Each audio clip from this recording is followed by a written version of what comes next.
Hey group leaders, here's an update for you. A few different things that I want you to know this week. First one is I want to give a shout out to those of you who did the interactive online training content that we published through Right Now Media.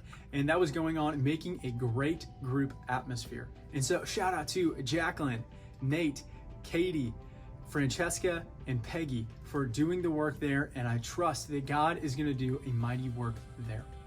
As a result of that, I want to celebrate the way that Katie and Peggy are seeing somebody else step up in their group to help them take hospitality to a whole new level. So keep up the great work, guys. The next thing I want to tell you about is what's called the empty chair. And this is something we can all do as we help our group to make disciples and mobilize for mission.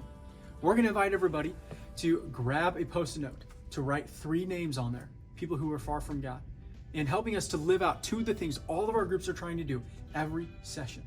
And that is to see somebody to come to know Jesus and to see somebody new join a group. And so with that, you can get these Post-it notes, put them on a chair, and pray over. And the last thing I want to invite you to do as you do that, invite other people to come alongside you in that journey. To say, hey, you know what?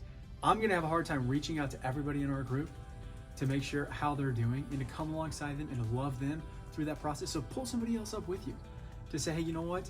I'm going to help these people follow through in this area. And so I want to give a special shout out there to Katie for the way you've got Peggy helping you do that. For Keith Foreman and the way that you're pulling Andy Smith in to help do more of those things. And Keith Dan, the way that you've got Jeff Wilhelm, who's getting ready to take things to a whole new level in that regard. Andy and Leah Holdman, thank you for the work that you're doing, helping us drive forward with this culture shift.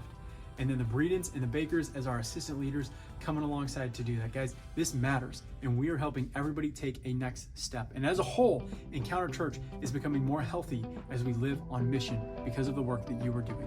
Keep up the great work, guys.